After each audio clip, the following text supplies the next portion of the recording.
Normal के average कितना, normal कितना पे होता है? अगर किसी के बॉडी का बीएमआई यानी कितना तक रहे, 18, 18.5 से लेके 25 के बीच में रहे तो वो नॉर्मल माना जाता है, नॉर्मल रेंज में है। अगर 25 से ज्यादा है तो कितना है, 25 या उससे ज्यादा है तो वो ओबेसिटी यानी मोटापा का कारण होगा। और ज्यादा रहा यानी 34 से लेके 40 के बीच में रहा तो वो बहुत ज्यादा थर्ड लेवल का मोटापा है यानी ओबेसिटी का तीसरा चरण है। और उसकी वजह से क्या, कैंसर संबंधी बीमारी, लंग संबंधी बीमारी या हार्ट संबंधित कोई बीमारी हो सकता है, तो उसको इलाज की जरूरत पड़ेगी। अगर उससे 18.5 से कम है तो उसमें हमको क्या करना है, अपना केयर करने की जरूरत है ताकि हाइट गेन कर ले, नॉर्मल में आ जाए। ठीक है, हाइट नहीं बीएमआई नॉर्मल में आ जाए। हाइट और क्या चाहिए, वेट दोनों चाहिए बीएमआई गेन करने। ठीक है, तो अगर बीएमआई कितना है तो 18.5 से कम है तो अंडर वेट है यानी न्यून भार। अंडर वेट का हिंदी क्या हुआ, न्यून भार। क्या बोला जाएगा, न्यून भारित है। ठीक है, यानी कम वजन। अंडर वेट यानी वजन जितना होना चाहिए उससे कम है। कितना, अगर बीएमआई उसका कितना है 18.5 कम है तो अंडर वेट माना जाएगा। ठीक है, तो इसमें क्या क्या प्रॉब्लम हो सकती है, अगर उसका बीएमआई 18.5 से कम है तो उसको क्या क्या डाइजेशन प्रॉब्लम होगा। ठीक है, एक हो गया। दूसरा क्या प्रॉब्लम होगा बाबू, रेस्पिरेटरी प्रॉब्लम यानी श्वसन संबंधी समस्याएं होगी, पाचन संबंधी समस्या होगा। तीसरा है कि लो इम्यूनिटी यानी उसकी जो इम्यूनिटी क्षमता होगी वो कमजोर होगी। ठीक है, थोड़ा सा भी सीजन का असर होगा, छींकने लगेगा, सर्दी खांसी जल्दी आ जाएगा। ठीक है, क्योंकि उसकी इम्यूनिटी कमजोर है। जैसे कोविड में देखा जाए, कोविड में सबसे ज्यादा सबको क्यों नहीं कोरोना हुआ, क्योंकि कोरोना से वही लोग ग्रसित हुए जिसका इम्यूनिटी ज्यादा कमजोर था। और जो थोड़ा हेल्दी खाते पीते हैं, जिनका इम्यूनिटी सिस्टम मजबूत था, वो इसके चपेट में जल्दी नहीं आया। ठीक है, तो लो इम्यूनिटी होगी कब, जिसका बीएमआई 18.5 से कम होगा। ठीक है, तो उसको क्या माना जाएगा कि उसकी इम्यूनिटी कमजोर है, उसको श्वास प्रॉब्लम है और पाचन संबंधी समस्या है उसको। ठीक है, और बार बार बीमार वो आदमी पड़ सकता है। ठीक है, चार बातें कौन कौन है कि अगर बीएमआई 18.5 से कम है, 18.5 से कम है यानी नॉर्मल से कम है, तो उसको श्वसन संबंधी बीमारी होगी, डाइजेशन यानी पाचन संबंधी बीमारी होगी, उसका इम्यूनिटी कमजोर होगा। चौथा है कि वो बार बार बीमार पड़ सकता है। ये 4 लक्षण देखने को मिलेंगे अगर उसका बीएमआई यानी बॉडी मास इंडेक्स 18.5 से कम है तो। कंप्लीट हुआ, ये टॉपिक समझ में आ गया। आगे दूसरा टॉपिक देखते हैं। अगर हमारा यानी सभी का बॉडी का बीएमआई 18.5 से 24.9 यानी 25 के बीच में है तो क्या होगा, नॉर्मल बीएमआई होता है। कितना, 18.5 से 25 के बीच। 24.9 का मतलब 25 से कम। ठीक है, यानी 25 के बीच में। ठीक है, 18.5 से 25 के बीच में अगर है, ठीक है, यानी 24.9 के बीच में है तो उसको नॉर्मल बीएमआई माना जाता है। ठीक है, तो क्या क्या होगा, हाई एनर्जी है और वो क्या है, हाई एनर्जेटिक है दूसरों की तुलना में। ठीक है, अगर नॉर्मल है तो ठीक है, उसके पास हाई एनर्जी है। ठीक है, अदर्स की तुलना में देन अदर्स। ठीक है, आगे क्या है कि वो आदमी हेल्दी रहेगा। ठीक है, उसको बार बार बीमार पड़ने की जरूरत नहीं पड़ेगी क्योंकि उसका बीएमआई है वो नॉर्मल है। तीसरा क्या है कि कम बीमार पड़ने के चांसेस होंगे, इम्यूनिटी ठीक ठाक रहेगी, नॉर्मल उसका बीएमआई है, हेल्दी पर्सन है तो उसको बीमार बार बार नहीं पड़ेगा। हो गया। इसके बाद भी अभी 2 टॉपिक है इससे रिलेटेड बीएमआई। अगर बीएमआई कितना रहे 25 से 29.9 के बीच यानी 30 से कम और 25 से ज्यादा तो क्या होगा, ओवरवेट हो जाएगा यानी मोटापा का पहला चरण स्टार्ट हो गया। ठीक है, किसका बीएमआई, किसी भी मनुष्य का बीएमआई यानी उसमें जो वसा की मात्रा है अगर 25 से 29.9 के बीच में होता है तो ओवरवेट यानी उसका वजन क्या हो गया, ज्यादा हो गया। ठीक है, अंडरवेट मतलब कम, ओवर मतलब ज्यादा। ठीक है, तो इसकी वजह से क्या क्या प्रॉब्लम देखने को मिलेगा, ये 3 प्रॉब्लम है। डायबिटीज हो सकता है, और मोटापा बढ़ता है तो डायबिटीज होने के जो भी ज्यादातर मोटे लोग होते हैं डायबिटीज के शिकार हो सकते हैं। 100% सभी नहीं हो सकते हैं। दूसरा है हाई ब्लड प्रेशर हो सकता है। ठीक है, बीपी का बीमारी हो जाएगा। नहीं कहते हैं कि हमारे मम्मी को या पापा को बीपी का बीमारी है, मधुमेह है, डायबिटीज यानी जिसको हम शुगर बोलते हैं, हिंदी में मधुमेह बोलते हैं। ठीक है, तीसरा क्या है, डिप्रेशन का ज्यादा रिस्क होगा। ठीक है, ज्यादा थोड़ा टेंशन में आएंगे तो डिप्रेशन में भी जाने की संभावना होती है। किसका, जिसका बीएमआई कितना हो 25 से 30 के बीच में। 25 से 29.9 के बीच में रहे उसका। ठीक है, आगे क्या है, चौथा पॉइंट देखते हैं बीएमआई से।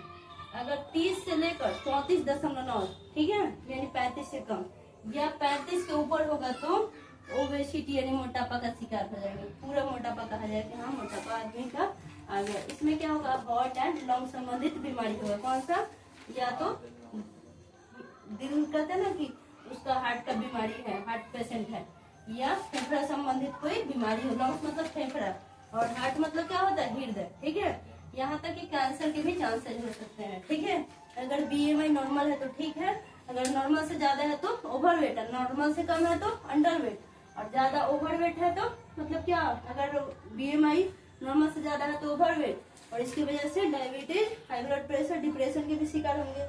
अगर 30 से लेकर 34.9 के बीच में होगा तो क्या क्या होगा, इसमें हार्ट या लंग संबंधित कोई बीमारी होने की संभावना होगी, यहाँ तक कि कैंसर की भी संभावना देखने को मिलती है। ये क्लास 10 का इकोनॉमिक्स का बीएमआई कंप्लीट हुआ, जो कि बुक में थोड़ा सा बॉक्स में दिया गया है। ठीक है, हमने इसको डिटेल में बीएमआई को पढ़ाया। ठीक है, क्या पढ़ने जा रहे हैं इसके बाद हमारा टॉपिक क्या है, क्लास 10 में बीएमआई खत्म होने के बाद चैप्टर 1 जो है इकोनॉमिक्स में बीएमआई खत्म होने के बाद क्या है हमारा टॉपिक, क्या है, मानव विकास सूचकांक। ठीक है, यानी इंग्लिश में ह्यूमन डेवलपमेंट इंडेक्स, और एचडीआर का फुल फॉर्म होता है ह्यूमन डेवलपमेंट रिपोर्ट। ठीक है, इसके अंतर्गत जारी किया जाता है। अच्छा, ये मानव विकास सूचकांक है, इसको यूएनडीपी द्वारा जारी किया जाता है। किसके द्वारा जारी किया जाता है, यूएनडीपी। ठीक है, यूएनडीपी द्वारा क्या किया जाता है, इसको किसे जारी किया जाता है, मानव विकास सूचकांक को। ठीक है, जैसे हमारा भारत का मानव विकास सूचकांक देखा जाएगा कि ऑल ओवर वर्ल्ड में कितना पे है, तो पहले हमारा जो भारत है ये अपना डेटा जारी कर देता है, और ये डेटा जारी करके किसको देता है, फिर यूएनडीपी को दिया जाता है, वो इसको प्रकाशित करता है। जैसे हम होता है कि रिजल्ट निकाल दिए स्कूल में, ठीक है, तुम लोग पढ़े, तुम लोग को कॉपी चेक कर दिए, कॉपी चेक करके हमारा दायित्व नहीं कि हम तुम्हारा रिजल्ट भी अनाउंस कर दे, तुम्हारा मार्कशीट भी दे दे, तो वो प्रिंसिपल या स्कूल में कोई होता है जो क्या करता है, सारे बच्चों को इकट्ठे क्या करता है, जारी करता है रिजल्ट, यानी रिजल्ट प्रकाशित करता है। ठीक है, तो वैसे ही है ये मानव विकास सूचकांक अपना जारी करता है, और उसके 1 साल के बाद अगले साल यूएनडीपी उसको जारी करता है। जैसे कि 21 में निकल गया, ठीक है, तो 22 में 1 साल वो पूरा अपना पूरा सही विश्वसनीय हो, सटीक हो, और पूरा उसमें कोई त्रुटि नहीं न रह गई है, उसको 1 साल के जो उसका पूरा विश्लेषण करता है, और जब नेक्स्ट ईयर उसको क्या करता है, प्रकाशित करता है। ठीक है, ये मान लो अपना आंकड़ा जारी कर दिया, ठीक है, दे दिया कि हाँ मेरा इतना लाए हैं, ठीक है, लेकिन इसको जारी करने अगले साल जारी किया जाता है। 1 साल की डिले क्यों होती है, 1 साल का लेट क्यों होता है, क्योंकि इसको पहले जांचा जाता है, परखा जाता है, इसमें कोई कुछ त्रुटि नहीं है, कुछ छूट नहीं न रहा है। ठीक है, और जो हम आंकड़ा जारी करने वाले हैं वो एक्यूरेट है ना, पूरा ऑल ओवर वर्ल्ड के साथ उसका तुलना करके तब जारी किया जाता है। तो मानव विकास सूचकांक को, ठीक है, ये कौन जारी करता है, यूएनडीपी। ठीक है, अब चलते हैं मानव विकास सूचकांक। ये क्या है, इस सूचकांक का प्रतिपादन 1990 में United Nation development Programme, UNDP का फुल फॉर्म क्या होगा, यू से यूनाइटेड, एन से नेशन, डी से डेवलपमेंट, पी से प्रोग्राम, शॉर्ट ब्रैकेट में लिखा है यूएनडीपी। तो मानव विकास सूचकांक जो है इसका प्रतिपादन 1990 में किसके द्वारा किया गया, यूएनडीपी द्वारा। से जुड़े अर्थशास्त्र, इससे जुड़े हुए यूएनडीपी से जुड़े अर्थशास्त्री यानी इकोनॉमिक्स, ठीक है, जो थे वो कौन थे अर्थशास्त्री, इनका नाम था इकोनॉमिक्स का महबूब उल हक, जो कि पाकिस्तान के थे। कहाँ के थे, ये पाकिस्तान के थे, और भारत से कौन से थे, अमर्त्य से। ठीक है, तथा उनके सहयोगियों ने किया। ठीक है, इस सूचकांक का प्रतिपादन सबसे पहले, यानी कहा जाएगा कि मानव विकास सूचकांक कब से जारी किया जा रहा है, तो 1990 से। कब से, अभी 2025 है ना, यानी 25 साल से, 10 साल उधर का, 1990 10 साल उधर का, 35 साल हो गया जारी करते। कितने साल, 35 साल से जारी किया जा रहा है। तो सबसे पहली बार 1990 में मानव विकास सूचकांक को क्या किया गया, जारी किया गया। और कौन करता है इसको, मानव विकास सूचकांक को जारी कौन करता है, यूएनडीपी। कौन, यूनाइटेड नेशन डेवलपमेंट प्रोग्राम। क्या है प्रोग्राम, बोले तो वो यूनाइटेड, देखिए बोल सकते यूनाइटेड नेशन डेवलपमेंट प्रोग्राम, बोलो यूएनडीपी का फुल फॉर्म क्या हुआ, यूनाइटेड नेशन डेवलपमेंट प्रोग्राम का। और ये मानव विकास सूचकांक कब से जारी किया जा रहा है, 1990 से। सबसे पहले किसने किया इसका प्रतिपादन किसने किया? 1990 में पाकिस्तान के महबूब उल हक थे और भारत के अमर्त्य सेन थे और उनके सहयोगियों ने मिलकर इसका प्रतिपादन किया। किसका? मानव विकास सूचकांक का। ठीक है, और क्या है आगे? मानव विकास सूचकांक एक सांख्यिकी सूचकांक है। ठीक है, सांख्यिकी यानी एक डेटा कलेक्ट करके देता है। ठीक है, जिसमें क्या क्या शामिल होता है? मानव विकास सूचकांक में क्या क्या शामिल है बाबू? Human development index. ठीक है, HDI शॉर्टकट में क्या बोलेंगे? HDI। इसमें क्या क्या शामिल है? तो पहले है जीवन प्रत्याशा। क्या शामिल है? एक हो गया। दूसरा क्या है? शिक्षा। तीसरा क्या है? आय सूचकांक यानी प्रति व्यक्ति आय या औसत है। ये 3 चीजें शामिल है किसमें? मानव विकास सूचकांक में। याद हो गया? HDI का full form human development index, UNDP का यूनाइटेड नेशन डेवलपमेंट प्रोग्राम, और इसको जारी करता है मानव विकास सूचकांक को जारी करने वाला कौन सा संस्था है? ये एक संस्था है UNDP। ये HDI को जारी करता है, पब्लिश करता है। ठीक है, और 1 साल के बाद जारी किया था। जैसे कि ये अपना आंकड़ा निकाल के दे दिए, ये अपना डेटा निकाल के देता है, लेकिन ये उसको 1 साल तक उसका पूरा विश्लेषण करता है, उसमें सारे ऑब्जर्वेशन करके तब नेक्स्ट ईयर उसको जारी करता है। ठीक है, अभी जो है मानव विकास सूचकांक में भारत का स्थान कितना पे है?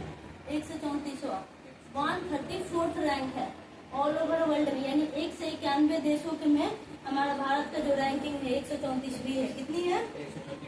ठीक है, 191 कंट्री। टोटल कितने कंट्री में? UNDP जो है उसमें कह रहे कि जो हमारा भारत की रैंकिंग देखा जाए कि मानव विकास सूचकांक में भारत की रैंकिंग कितनी है, तो अभी 2025 का कोई आंकड़ा नहीं है, 23-24 वाला। ठीक है, 22 में 1 साल लिया, ये मानव विकास सूचकांक 1 साल को अपना दे देता है कि भाई हमने ये जारी किया है, लेकिन ये जो UNDP है उसको 23-24 के डेटा में प्रकाशित किया है। ठीक है, तो अगर पूछा जाए 24 का क्या है, 23 का या 24 का, तो 23-24 एक साथ किया जाएगा। क्या लिया जाएगा? 2023 से 24 का जो डेटा होगा यानी भारत की रैंकिंग होगी कितनी होगी? 134वीं होगी। कितनी होगी? कितने कंट्री में? 191 देशों में भारत की रैंकिंग कितनी है? अभी भी पूछा जाए 2025 में पूछा तो 25 का भी डेटा जारी नहीं किया गया, 24 तक का तो जारी कर दिया है, अब 25 1 साल टाइम लेगा। ठीक है, कौन? UNDP ये देगा उसको, और फिर UNDP उसको क्या करेगा? 1 साल का टाइम लेगा, पूरा उसमें कोई भी माइनर मिस्टेक जो भी होगा उसको पूरा उसमें त्रुटि को सुधार करेगा, उसका विश्लेषण करेगा, एकदम सटीक आंकड़ा जारी करेगा। कब? 2026 में। अब ये नहीं कि 25 में जारी नहीं करेगा, 23-24 वाला तो जारी हो गया, अब ये नहीं कि 24-25 वाला हो जाए, ऐसा नहीं होगा। फिर 24-25 पूरा 1 साल टाइम लगेगा, उसके बाद वो नेक्स्ट ईयर जारी करता है। ठीक है, 1 साल का टाइम लेता है। तो अभी हमारा उनसे पूछे जाते हैं 134वां स्थान है। ठीक है, 2022 में कितने स्थान पे था?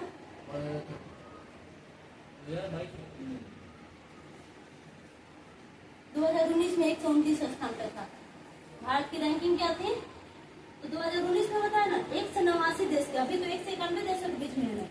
2019 में अगर रैंकिंग देखा जाए, किसकी? भारत की रैंकिंग देखा जाए 2019 में, तो कितना था? 129। कौन था? कितने देशों में? 189 देशों में भारत की रैंकिंग कितनी थी? ठीक है, अगर 2020 में देखा जाए तो अब ये नहीं कि अगले साल जारी नहीं किया, ये 18 वाला 19 में जारी, 19 वाला 20 में जारी किया गया था। ठीक है, 20 में जो जारी हुआ इसमें कितना पे था? 134। ठीक है, ये भी 189 देशों में। ठीक है, अब 21 में आ गया 1 से 31वां स्थान, 22 में 1 से 32वां, अभी कितना पे है? 134। सिर्फ 34 नहीं तो 191 देश में, और उस टाइम में 19 और 20 वाला जो डेटा है इसमें 189 देशों के बीच में हमारी भारत की रैंकिंग मानव विकास सूचकांक में क्या थी? वो ये है, याद रहेगा, क्योंकि क्लास 10 का जो इकोनॉमिक्स में पहला चैप्टर है ना उसमें 2020 का दिया है। ठीक है, तो 2020 में रैंकिंग क्या थी? 130। ठीक है, कौन से प्लेस पे था? कितना देशों में?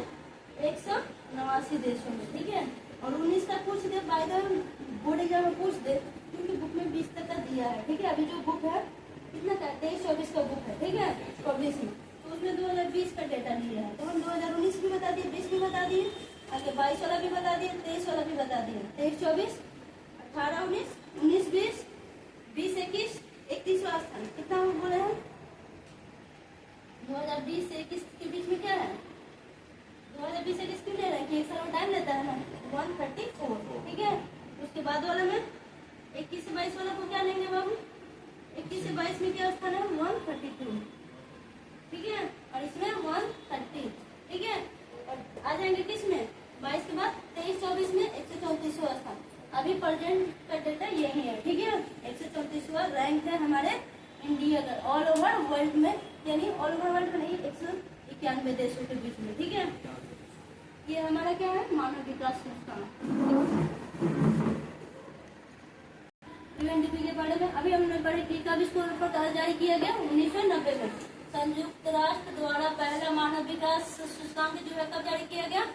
1990 में। बस इम्पोर्टेंट है, किसके द्वारा किया गया? यूएनडीपी द्वारा एसडीआई को 1990 में जारी किया गया। एक बात हो गया, ठीक है। यूएनडीपी का फुल फॉर्म हिंदी क्या होगा? संयुक्त राष्ट्र विकास कार्यक्रम। तो इंग्लिश में है United Development, UN nation development programme.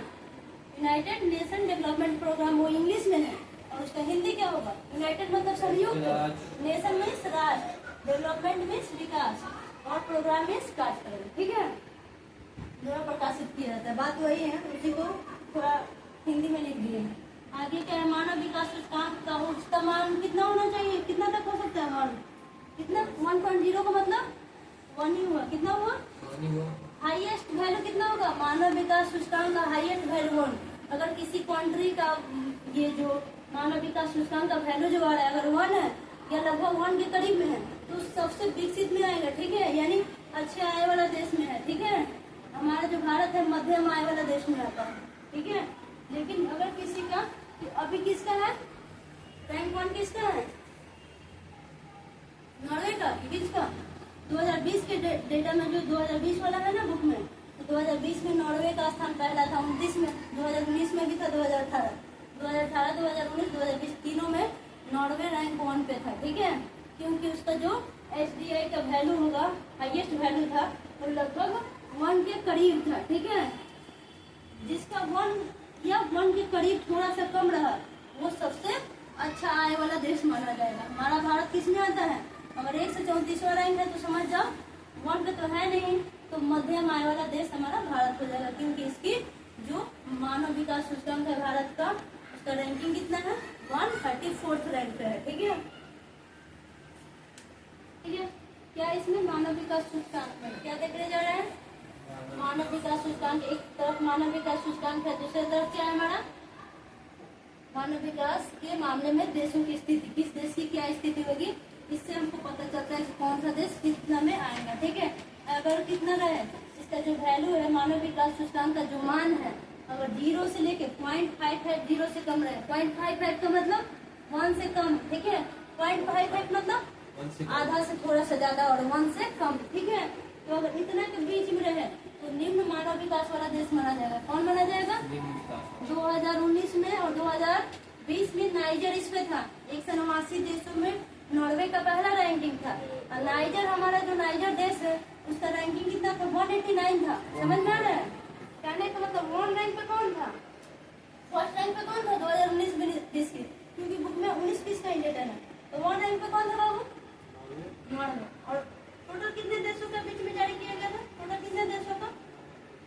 189 देश के बीच में। 2019 में और 2020 में जो मानव विकास सूचकांक जो यूएनडीपी द्वारा प्रकाशित किया गया, इसमें पहला स्थान फर्स्ट रैंक किसका था? नॉर्वे था। और लास्ट वाला रैंक फर्स्ट यानी प्रथम है, और अंतिम स्थान किसका था?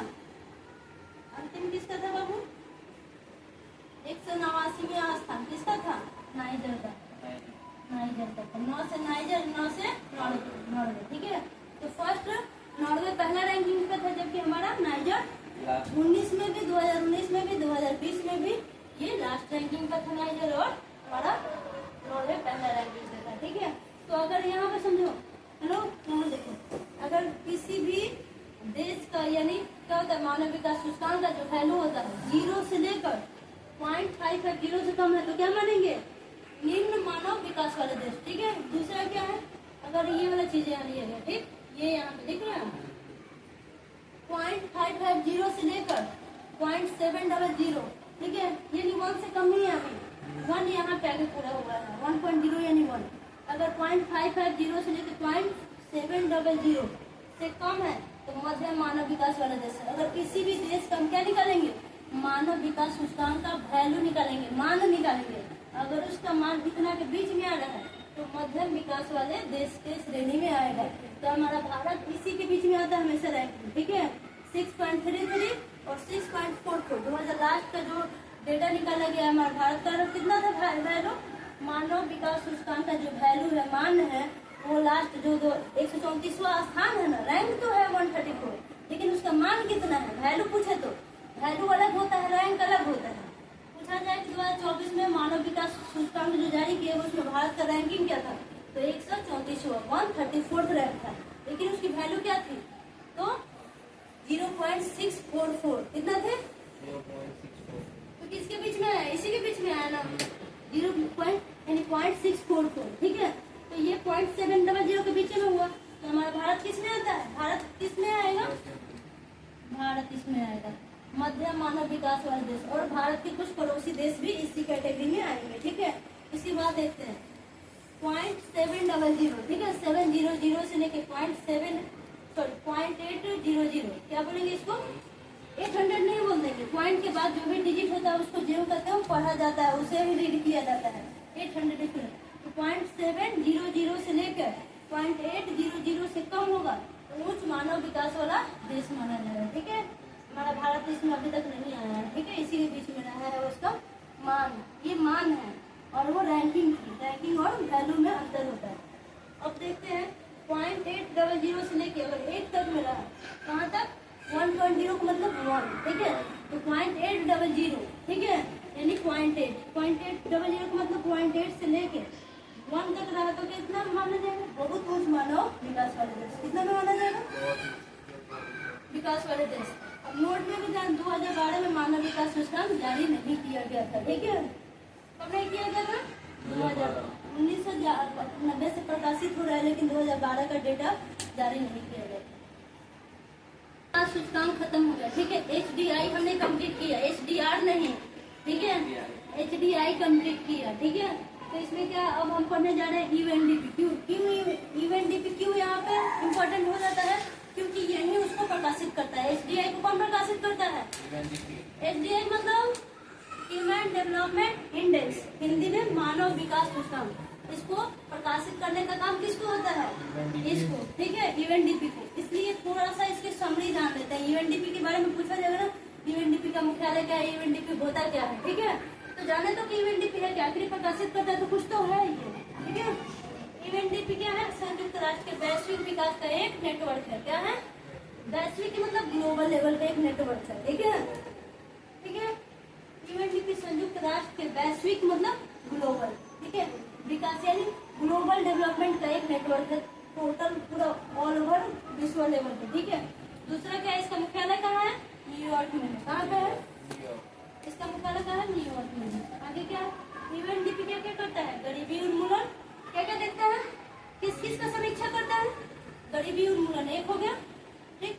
दूसरा असमानता को कम करने हेतु लगभग 70 देशों में कार्य करता है। असमानता यानी इनइक्वालिटी, है ना, कि कहीं पे अच्छा प्रति व्यक्ति है, कहीं स्वास्थ्य सेवा, इस सबको लेके लगभग 70 देशों में काम करता है UNDP।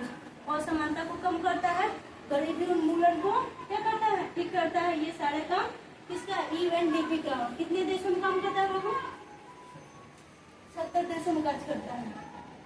नेटवर्क है तो कितने देशों का कार्य संभालता है, उसको ठीक करना है, तो ये है। अगर नेटवर्क मैंने है तो उसको तो देखना पड़ेगा ना। इसके बाद इसके अलावा क्या क्या करता है, देश के विकास को बढ़ावा देने के लिए नीतियों, पॉलिसीज, ठीक है, इंग्लिश में पॉलिसी, नेतृत्व कौशल, लीडिंग करने का स्किल, यानी किसी चीज को, किसी देश को कैसे लीड करना है वो भी स्किल होना चाहिए, ठीक है। साझेदारी क्षमता, ठीक है, कौन क्षमता, साझेदारी यानी क्या, शेयरिंग, ठीक है। ये क्षमताओं तथा संस्थागत क्षमताओं को विकसित करने और लचीलापन बनाने में मदद करता है। किस किस में मदद करता है, ये कह रहा है गरीबी उन्मूलन और असमानता को कम करने के लिए लगभग 70 देशों में UNDP कार्य करता है। किसको, गरीबी उन्मूलन और असमानता को दूर करने हेतु लगभग 70 देशों में कार्य करता है। इसके अलावा भी क्या क्या करता है, विकास को बढ़ावा देने के लिए, किसको, डेवलपमेंट को ज्यादा से ज्यादा प्रमोट किया जाए, ज्यादा से ज्यादा डेवलपमेंट को इनकरेज किया जाए, उसके लिए ये नीति हो गया, नेतृत्व कौशल हो गया, साझेदारी क्षमता हो गया, संस्थागत क्षमता हो गया, इस सबको विकसित करने और इसको लचीलापन बनाने में मदद करता है हमारा कौन, यूएनडीपी से रिलेटेड 1 2 3 4, यानी हमने 4 पॉइंट देखा यूएनडीपी से रिलेटेड हो गया। यूएनडीपी देखने जा रहे हैं, एचडीआई मैंने देख लिया, एचडीआई ह्यूमन डेवलपमेंट इंडेक्स। उसके बाद क्या देखा, यूएनडीपी, क्योंकि यूएनडीपी उसको जारी करता है इसलिए हमने यूएनडीपी के बारे में थोड़ा डिटेल देखा। अब क्या है हमारा एचडीआर, क्या है बाबू, एचडीआर ह्यूमन डेवलपमेंट रिपोर्ट। कब का देखना है, 2019 और 20 का देखना है, क्योंकि 19 वाला कब जारी किया गया, 20 में। और बुक में हमारा जो चैप्टर है अर्थशास्त्र, जिसको इंग्लिश में इकोनॉमिक्स बोलते हैं, क्लास 10 का पहला जो चैप्टर है, उसमें 2020 के बारे में दिया है आंकड़ा, ठीक है। इसलिए हम इसको पढ़ना जरूरी समझ रहे हैं। इसके बारे में थोड़ा कुछ क्वेश्चन देख लिया जाए। क्या क्या टॉपिक है, संयुक्त राष्ट्र विकास कार्यक्रम यूएनडीपी ने वर्ष 2020 की मानव विकास रिपोर्ट कब जारी किया था, 2020 वाला कितना तारीख को जारी हुआ, 16 दिसंबर 2020 को। 2019 का जो डेटा होता है ना, 2020 में डेटा दे दिया कौन, एचडीआई अपना डेटा दे दिया, किसके हैंड ओवर कर दिया, यूएनडीपी के हैंड ओवर कर दिया। और यूएनडीपी उसको जारी कब कर रहा है, 16 दिसंबर 2020 में, ठीक है। 19 वाला आंकड़ा कब जारी किया गया है, क्योंकि हम रिजल्ट कॉपी चेक करने वाला रिजल्ट जारी नहीं कर सकता है। स्कूल में जो टीचर होते हैं उनका सारे अपना अपना सब्जेक्ट कॉपी चेक करती है, लेकिन उन्हीं का काम नहीं होता कि वही सारे बच्चों का रिजल्ट भी अनाउंस करते हैं, प्रकाशित करते हैं, ऐसा नहीं होता है, ठीक है। तो यूएनडीपी भी प्रिंसिपल की तरह है इसका, ठीक है। तो वो 70 देशों में काम करता है, तो 70 देशों का प्रिंसिपल कौन हो गया, यूएनडीपी, और वो सबका जारी आंकड़ा करता है। तो ये हमारे भारत का जो था, जो मानव विकास रिपोर्ट है 2019 वाला, वो 20 में कब जारी किया जा रहा है, 16 दिसंबर 2020। ओके, ये कंप्लीट। आगे देखते हैं, 2020 की इस रिपोर्ट में कितना देशों का उस टाइम लिया जाता था, 189 देश, ठीक है। उसके बाद से कितने देशों के बीच में देखा जाने लगा, तो जो आंकड़ा निकाला जाता था 191 कंट्रीज का। उसके पहले 2020 में कितने देश का है, 189 देशों का, ठीक है। उनके मानव विकास सूचकांक की स्थिति के आधार पे रैंकिंग प्रदान की गई। किसके आधार पे, मानव विकास सूचकांक, यानी एचडीआई का जो वैल्यू होता है, मान होता है, उसके आधार पे उसकी रैंकिंग निकाला जाता है या जारी किया जाता है, ठीक है। इसके आधार पे मानव विकास सूचकांक की स्थिति के आधार पे, तो मानव विकास सूचकांक की स्थिति देखने की वो उसका वैल्यू कितना है, उसके आधार पर उसकी रैंकिंग दी जाती है, ठीक है। जैसे तुम मार्क्स लाते हैं उसके अनुसार परसेंटेज दिया जाता है ना, मार्क्स अलग होता है, परसेंटेज अलग होता है, ठीक। यहाँ भी है, वैल्यू अलग होता है, एचडीआई का वैल्यू अलग होगा और उसका जो रैंकिंग होगा कंट्री का वो अलग होता है। तो उसके आधार पे, मार्क्स के आधार पर परसेंटेज दिया जाता है ना, तो ठीक उसी तरह है उसके एचडीआई के वैल्यू, यानी उसके मान के आधार पर उसकी देश की रैंकिंग दी जाती है, ठीक है। ये क्या, इसके बाद इस रिपोर्ट में भारत कितने नंबर पे था 2020 में, 19 में एचडीआई दिया, हैंड ओवर किया होगा यूएनडीपी को, 20 में यूएनडीपी ने 16 दिसंबर 2020 को जारी किया। तो वो बताया कि भारत की रैंकिंग कैसे बताया, वो भारत की रैंकिंग परसेंटेज कैसे निकला, टोटल उसका परसेंटेज को ऐड करके डिवाइड किया गया होगा उतने सब्जेक्ट से। उसी तरह ये भी पूरा उसमें क्या त्रुटि है, उसमें क्या सटीकता है, विश्वसनीय है कि नहीं, ये जारी किया जाए कि नहीं, क्योंकि वो पूरा लोगों के लिए एक पब्लिकली गणना करके दे रहा है, तो कुछ भी गलत सलत थोड़ी जारी कर देगा, तो पूरा उसमें देख रेख छानबीन करके तब वो जारी करता है। तो उसके आधार पर भारत को कौन सा रैंक दिया, तुम लोग का फर्स्ट रैंक सेकेंड रैंक आता है ना, उसी तरह भारत का कितना रैंक है 2020 में, 2020 का क्या है बाबू, 131, कितना है 2020 में 131 स्थान पर है, हाँ है, नहीं लगाएंगे, ठीक है। पड़ताल की गई थी, क्योंकि अभी हमारा 2025 चल रहा है, थी लगाना सही होगा, ठीक ठीक है। आगे क्या है, कितना स्थान था 2020 में, भारत की रैंकिंग क्या थी, 131। इसका मान, अच्छा इसके आधार पे दिया गया, अभी लिखा था ना कि इतना के बीच में अगर इसका वैल्यू रहे तो ये कम, निम्न आय वाला, निम्न मानव विकास वाला, और उच्च मानव विकास वाला, और बहुत उच्च मानव विकास वाला, अभी लिखा था कुछ देर पहले। तो भारत की जो वैल्यू थी, ये मानव विकास सूचकांक में कितना था, 0.645, कितना था 0.645, यानी किसके बीच में था, ये 0.7 के बीच में था, कितना था, इससे कम था, ये ना है, इससे कम है, यानी अगर इसमें रहे तो किस क्या माना जाता है, अगर उसका वैल्यू इतना है तो इसका रैंक इतना है, ठीक है। वैल्यू के अकॉर्डिंग रैंक दिया जाता है, परसेंट मार्क्स के अनुसार रैंक मिलता है ना तो स्कूल में, उसी तरह इसके वैल्यू के अनुसार इसका रैंकिंग मिला, जिसमें भारत मध्यम, इस वजह से कहेंगे कि भारत मध्यम में होगा या उच्च में होगा या बहुत ऊंच वाला में। एक निम्न मानव विकास देश होता है, एक मध्यम विकास वाला देश होता है, एक उच्च विकास वाला देश होता है, चौथा होता है बहुत उच्च विकास वाला देश, ठीक है। तो हमारा भारत हमेशा न उच्च में है, न बहुत उच्च में है, मध्यम में है, निम्न वाला में भी नहीं है, मध्यम में। क्यों? क्योंकि इसका वैल्यू इतना है, इसका रैंक इतना है, जिस वजह से ये मध्यम आय की श्रेणी में रखा गया है। आया था, ठीक है, आया था लगा दी, दूर टाइम का डरता है, ठीक है। आगे 2019 में, ठीक है, ये 2020 में कितना पे था 131 रैंक, उसका वैल्यू कितना था 0.64, इसमें कितना हो जाएगा इसका वैल्यू 0.633, शायद इतना ही है। कितना है 2019 में जो भारत की रैंकिंग थी वो कितना थी 19 में 129, 2019 में भारत की रैंकिंग थी 129, 19 याद रखना है। 19 में कितना रैंक था 129, यानी 129 स्थान पे था भारत का रैंक। इसका वैल्यू कितना था, ये मान है, इसका मान कितना था शायद 0.633, इसमें क्या है 0.645, इसलिए 131वां स्थान पे, यहाँ पे क्या है 129वां स्थान पे। जितना ज्यादा स्थान है यानी वो बेकार लेवल का है, ठीक है। अगर 1 रैंक पे है तो सबसे बढ़िया है, अगर किसी देश का 1 रैंक मिलता है तो वो सबसे बढ़िया यानी बहुत उच्च विकास में आएगा, और ये मध्यम में है। 129 सही है कि 131 रैंक, कौन दोनों में बढ़िया है 129, 129 रैंक बेहतर है, यानी 2019 में ठीक था, लेकिन 20 में थोड़ा 2 पैदा नीचे फिसल गया, यानी 2 पैदा नीचे चला गया उसका रैंकिंग। यहाँ पे समझ में आया 2020 वाला रिपोर्ट है।